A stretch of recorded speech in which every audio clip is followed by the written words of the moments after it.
Welcome to day 2 of Snapdragon Summit. Woo! My name is Macy, and we are so excited to kick things off with diving a little bit deeper into Snapdragon Elite Gaming and some of the features that we announced yesterday. So PJ will come on in a second, but just as a reminder from yesterday, we have the QR codes around the room. So feel free to scan them and ask questions, submit questions, and at the end we will open it up and field some responses. So with that, I hope you guys are excited, and let's get started.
Thanks everybody for coming.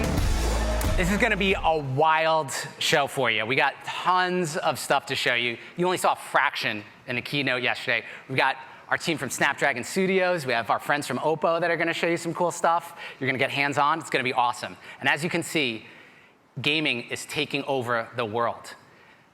And Snapdragon devices, they are the most fun place to play gaming. We created an entire genre of devices just for gaming. These are the best devices on the market.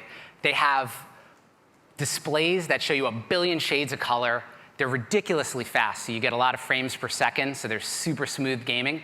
And the haptics and sound on these devices are incredible. And this year, we had over 50 devices launch. We're gonna have a ton of devices in the market that have 8 Gen 2, and they're gonna be amazing also. And anybody that possesses a device with Snapdragon 8, you have an elite gaming rig in your hands. And that's because of our elite gaming technologies. It's our collection of premium gaming technologies in Snapdragon 8. They make all these games run faster, pop with color, deliver lighting effects that absolutely dazzle. And these devices are everywhere. And we've actually reached a crazy inflection point. We moved well past it in gaming. In 2021, gamers spent $116 billion on gaming globally. So that's nearly twice the amount that consumers spent on console games and 3 times the amount they spent on PC games. So we're not stopping. Our biggest goal is we want to accelerate that transition even more and bring AAA desktop games to smartphones. And today, we're gonna show you how we're gonna do that. So the first thing, as Chris and everybody mentioned yesterday, the performance in Snapdragon 8 Gen 2, massive boost, massive boost. The Adreno GPU is amazing, and it's gonna continue to deliver desktop gaming experiences. But the second way we're gonna do this transition from desktop games to smartphone games and bring them all down there is we have a team inside of Qualcomm called Snapdragon Studios. And they create content that's designed to take advantage of the 8 series and work with leading game studios to show them what's possible. And what you're seeing on screen is a demo they created in Unity, one of the biggest gaming engines. And they work with these studios to show them that you can create incredible games on Snapdragon. And so the revolution has started. So we've got a bunch of exciting stuff to show you today. We're working with one of the biggest game developers, Ubisoft. Rainbow Six is one of the biggest games in the world. They're now releasing, right around the corner, they're going to release Rainbow Six Mobile. And this is a huge AAA title, and it's going to release on Android soon. And our team has been working with them to make it run amazing on Snapdragon. And they gave us some footage to show you guys a sneak peek of Rainbow Six Mobile. So here we go.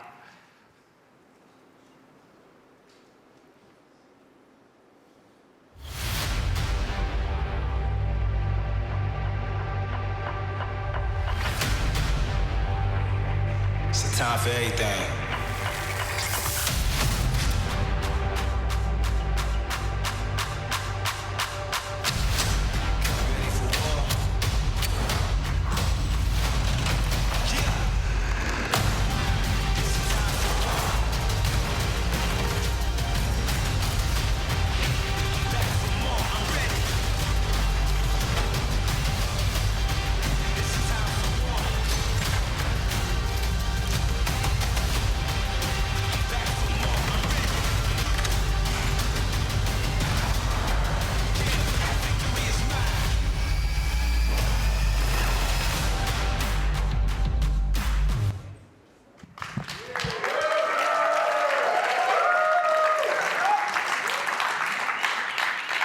Snapdragon devices will be the best place to play Rainbow Six Mobile in early 2023. And that's not all. Earlier this year, the launch of the new Fortnite for smartphones launched, and the only place to play it on mobile was on Android. And the best place to play it was on Snapdragon devices. What you're seeing is gameplay of Fortnite, their latest chapter, Paradise. The team worked closely with them to make sure it ran amazing on Snapdragon.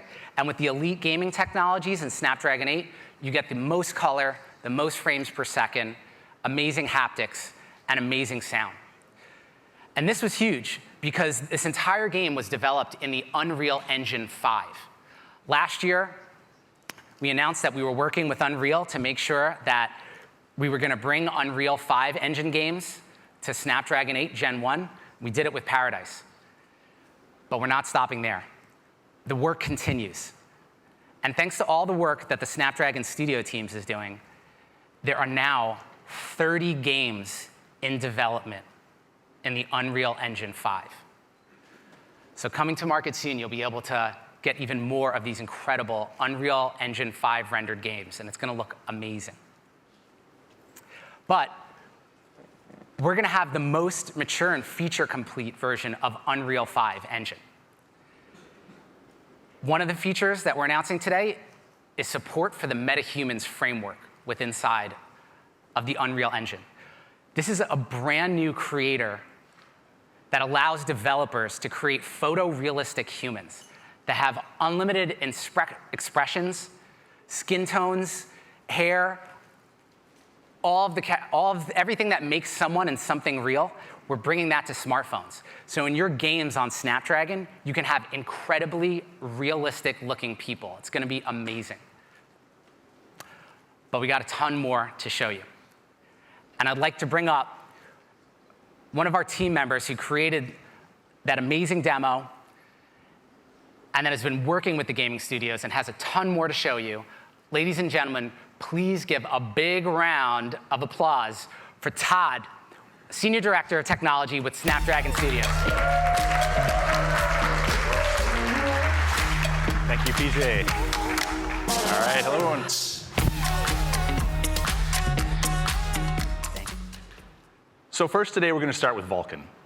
With Snapdragon supporting Vulkan 1.3, we continue to have the best drivers and Vulkan performance in the market today.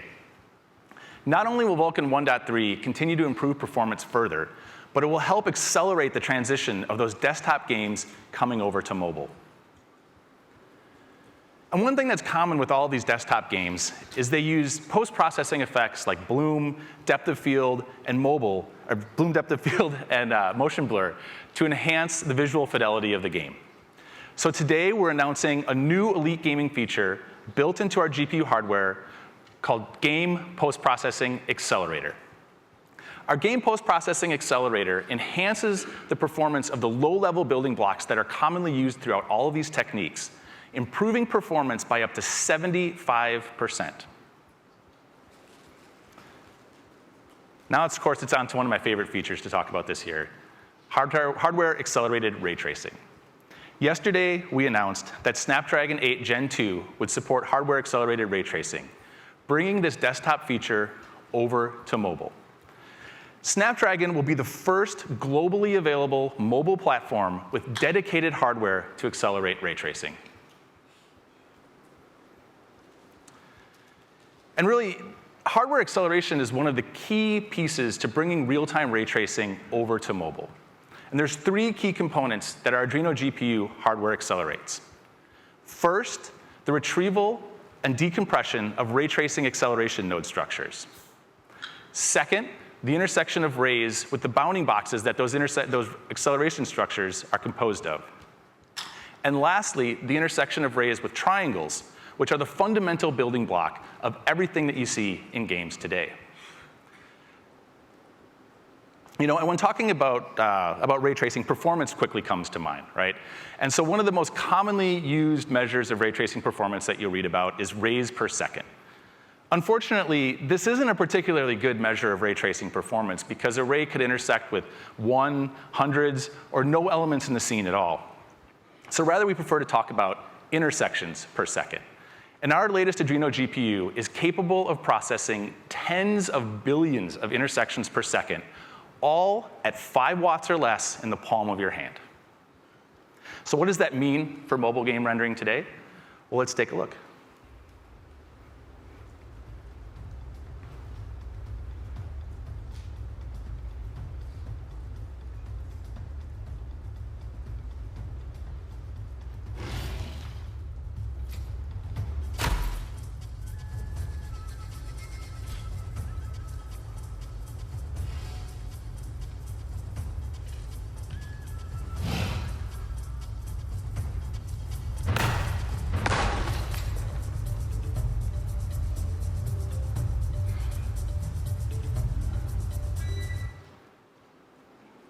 This demo was created in Unreal Engine 5.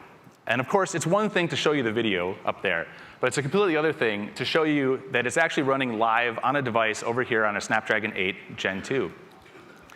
So you can see this is being broadcast directly from the device over here, where we're able to toggle ray tracing on and off and look at how the scene sort of responds to the different lighting effects. You know, one of the things you'll notice is that with ray tracing off, the lighting is a very kind of simplistic, sort of blown out lighting model. But once we turn ray tracing on, really smooth, soft, lifelike shadows come through, you know, greatly enhancing the visual fidelity of the game. Todd, correct me if I'm wrong, but when ray tracing is on, it almost looks like the game is HDR. Yeah, it really helps to bring the game to life. You know, we're more accurately simulating the way light interacts with the elements in the scene to create the shadows, and really just overall increases the visual fidelity. Got it. And that Snapdragon reflection or shadow that's on the wall, is that being emitted from the orb itself? Yeah, I mean, that's ray tracing in action. So that ball is actually made up of geometry, and the light inside of it, there's rays that are being cast out, intersecting with the geometry of that orb to create the Snapdragon logo on the wall in shadow. Incredible. Does the gorilla have a name? Kongazuma. Oh, all right. He does have a name. Awesome. So, all right. All right, everyone will get a chance to play with this at the end. All right, thank you. So again, to go through, so here's a frame that we're looking at where ray tracing is disabled. And then if we enable ray tracing, you can see that now the scene really comes to life. Like, this is the immense visual improvement that consumers are going to be able to experience with hardware-accelerated ray tracing. Adding things like soft shadows, realistic reflections, ambient lighting effects that, again, just absolutely bring the scene to life. Now, one of the things is ray tracing is capable of producing some amazing visual effects like we just saw. But commonly across all platforms, ray tracing techniques in rendering have a tendency to generate noise, particularly in high contrast elements like shadows. So to address this problem, we've created the Snapdragon Shadow Denoiser. The Snapdragon Shadow Denoiser has been built and optimized specifically for our Adreno GPU and performs 4 times faster than alternative denoising solutions that are available on desktop today. And we can take a look at this in action. So from the demo that we just saw, we were talking about the orb casting a light. This is the raw output from the ray trace shadow pass in the scene. You can see, particularly in the upper right corner of the image, there's a lot of noise that's being generated from this effect being rendered. When we apply the shadow denoiser, all of the noise goes away, but we also retain really important details and other elements of the shadows of the scene. And when we composite that back into the final frame, there's those wonderful lifelike shadows that we've come to expect from using ray tracing. Of course, it's really about how games are going to take advantage of this awesome technology. So today there's a couple games that we'd like to talk to you about that will be bringing ray tracing to Snapdragon soon. The first is Gaijin Entertainment. They're working on something really, really special, a new military action game called War Thunder Edge. This game is based on their award-winning console and PC game, War Thunder. So let's take a look at what they've been able to do with ray tracing and Snapdragon.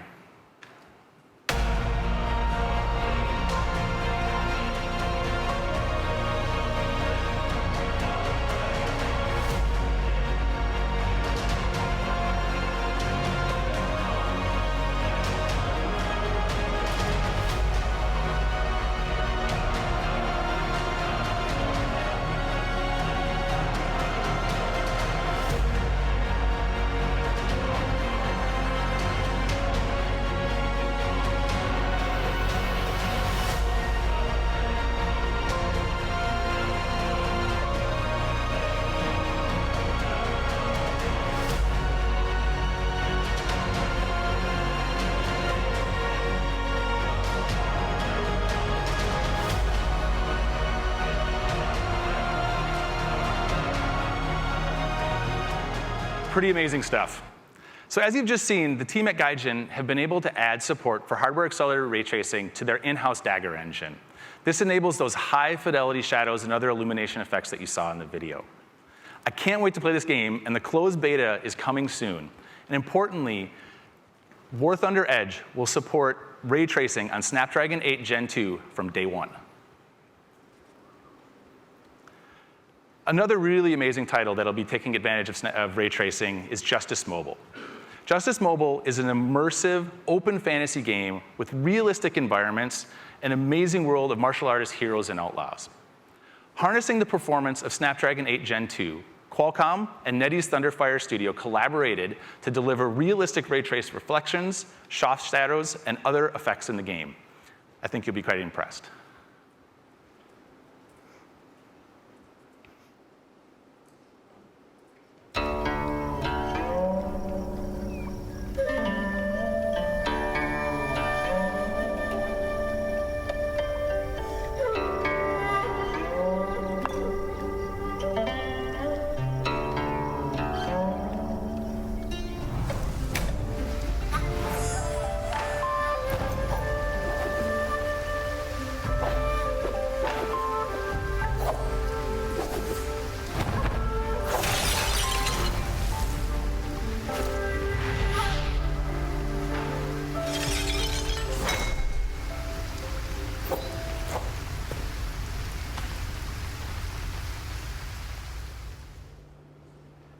It's really stunning what NetEase has done with this game. But of course, the proof is always seeing it running on device. Again, so here we have Justice Mobile running on a Snapdragon 8 Gen 2 device over here. There we go, showing up on the screen here. So this is the same scene again that you just saw in the video, where we can toggle between showing what it looks like with ray tracing on and ray tracing off. As you can see, when ray tracing is enabled, those reflections in the environment really bring the scene to life and make everything grounded and look like you would expect, look very realistic. Todd, are we seeing things on screen that are reflections that it's being rendered off screen, basically? Like things that are off screen, we're starting to see Absolutely, As absolutely. And that's one of the most amazing things about ray tracing, what it brings to real-time rendering is that we're able to reflect things that aren't actually visible in the camera. There's a lot of other rendering techniques that are used for reflections, but they require only to reflect elements of the scene that are visible in that particular frame, where now we can render the character that's sitting beside the vase, even though they're not appearing in the image. Incredible. What's your favorite scene in this demo? You know, my favorite scene is actually, I really love the scene right here. Just the animation and the reflection of the warrior sort of doing the sword play over the water, I think, is absolutely spectacular. I think it really brings it to life. That's crazy. I think my favorite's the sword. Seeing the reflections that are happening off camera, that are bouncing off the sword, that's truly incredible. Yeah. Cool. Excellent. All right, this will be something else that everyone will get to get hands on afterwards as well. For sure. So with Snapdragon 8 Gen 2 and Elite Gaming, you get all of this and so much more. If you're a gamer, you absolutely want to be playing on a Snapdragon-powered device. So with that, I'll say thank you, and we'll close. And I will bring PJ back to the stage, along with Dave Durnell, our head of gaming at Qualcomm and Snapdragon Studios, for question and answer.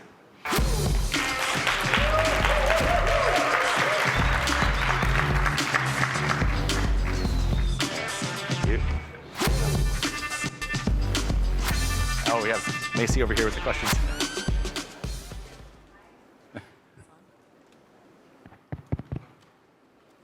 Okay, so we mentioned at the top that we have the QR codes around the room. So if you guys want to go ahead and scan and submit questions, I can go ahead and read them aloud and we can have them answered.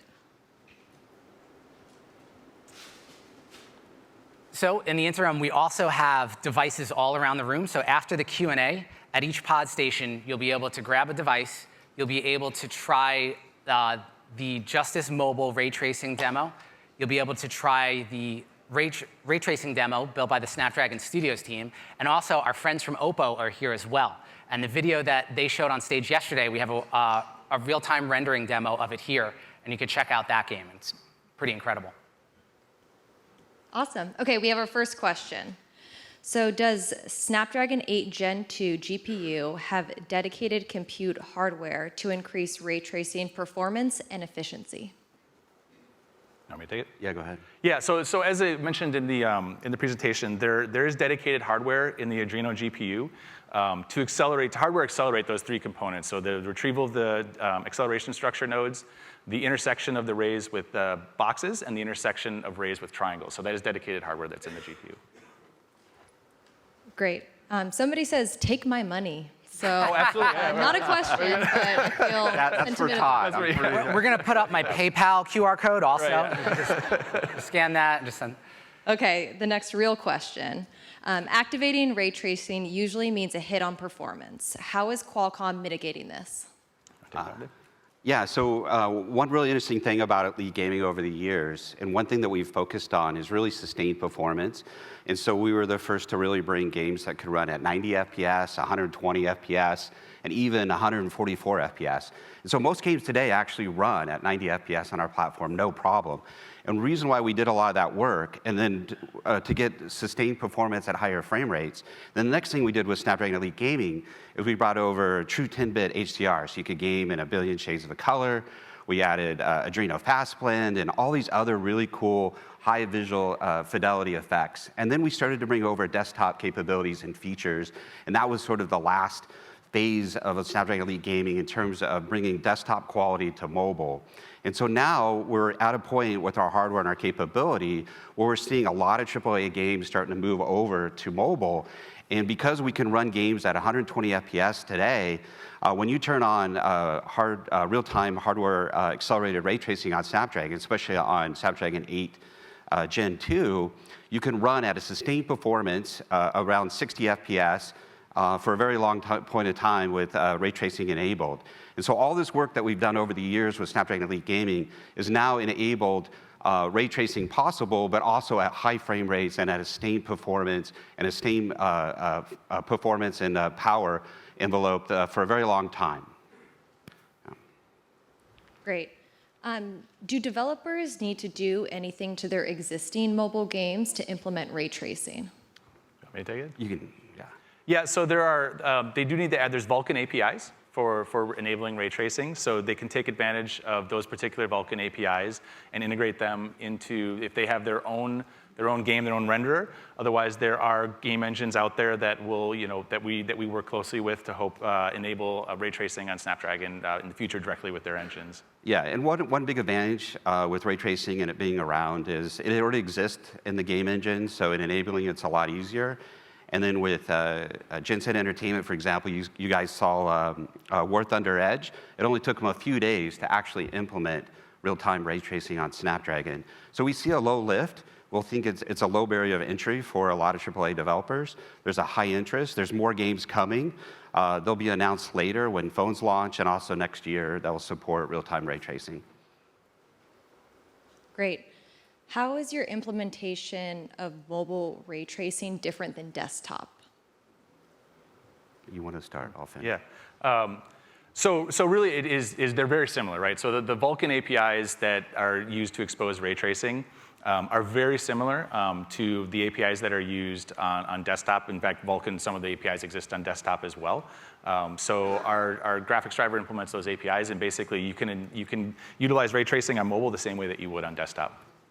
Yeah, but what's also different is because we build our own custom GPUs and we are very power efficient, we came at ray tracing from a completely different angle, from an architecture and how we developed it. So we're able to do real-time ray tracing on mobile, a device that fits in your pocket, that's highly power efficient, all under 5 watts. And so because of that, I think there's a lot of differences. Also, Todd had mentioned the Snapdragon denoiser, but doing soft shadows and the lifelike shadows, the denoiser running at 4 times faster than what you typically would get on a desktop. So it's a lot of work. It's been a lot of years of putting this technology together to be very power efficient and also keep that desktop level performance and visual fidelity that you would expect today with ray tracing. Other mobile SoC vendors have announced support for ray tracing. How is our solution different? Well, we actually set the industry standard. So when we look at our solution, it's actually the best in the industry. And we've always had the best gaming platform on Android. And basically every pro player out there plays on a Snapdragon mobile device because they want a competitive edge, and also all the way down to a casual player who wants best performance for the longest gameplay. But overall, we've spent many years bringing desktop level capabilities over to our device.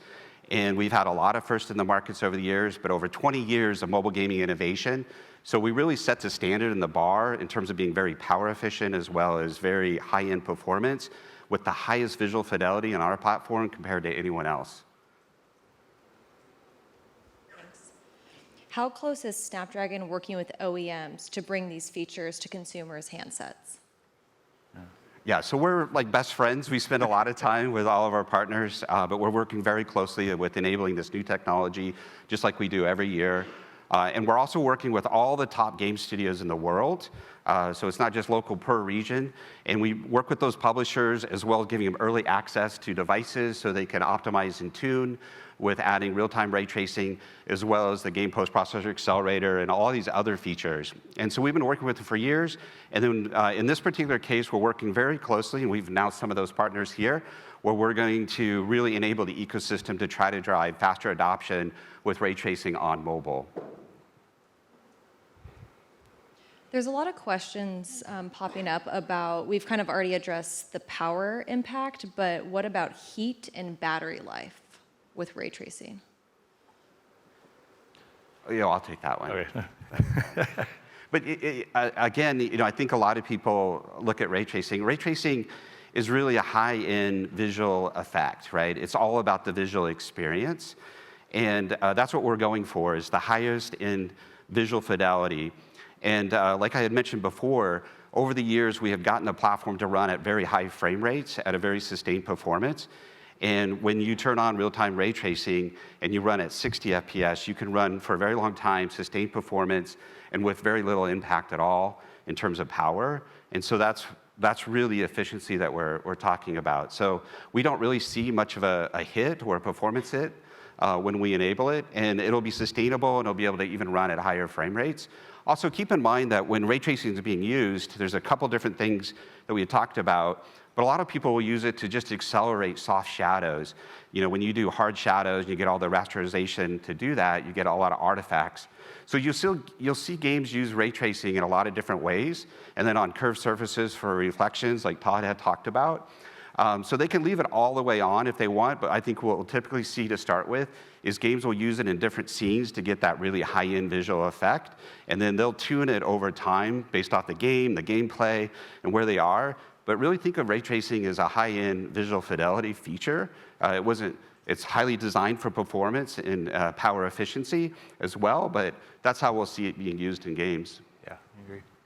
And then will ray tracing be automatically turned on, or can you toggle it in games to be on or off? I think that's largely going to be up to the developers. I think as we see with a lot of games, they offer various quality settings, whether you want to favor performance or whether you want to favor visual fidelity. So I think from developer to developer, from game to game, how they expose that will probably be a bit different. Yeah, most AAA games today have a game setting, so you can turn on your different visual quality settings depending on your preference. So there'll be additional options that some studios will implement, which we've already seen, will enable ray tracing. Games like Justice Mobile, they have such incredible visual effects and visual fidelity. You'll see scenes where it'll just be automatically enabled. You won't necessarily have to disable it or enable it. So I think each developer will treat it differently, but we'll start to see it show up more like in game settings that are pretty common today on mobile devices. And then what is the display resolution that we're seeing for Snapdragon 8 Gen 2 that supports ray tracing turned on? So the displays that I think on the QRDs are around 2K, right? 25, yeah, roughly 2K. And obviously then the displays will vary from device to device what the actual target display is. Okay, I'm gonna read this question. It seems to me that ray tracing effects outshine all other areas like texture quality or particle effects. Is rasterization performance running behind a little bit? I wouldn't say so. I think, as Dave alluded to earlier, ray tracing is a high fidelity effect that's meant to augment the other effects in the scene. And when, it really takes everything coming together, rasterization performance is still critical, and we're still excel at rasterization performance on our Adreno GPUs. And now we add ray tracing into that, so we can just continue to bring the bar up in visual quality. Yeah, and like we were talking about before, bringing over the desktop rendering pipeline and optimizing the rasterization, part of that has been an ongoing thing for many years. So we still do better than anyone else. And do we anticipate ray tracing to be a standard function or solution on Snapdragon platforms moving forward? Yeah. Yeah, it's, for sure. Okay, we're gonna step away from ray tracing for a second. So just talking about more broader gaming trends, so on-device gaming, cloud gaming, Wi-Fi, where do you see the future of gaming, considering Qualcomm is powering all of these worlds? Take that one. Yeah, I'll talk about it.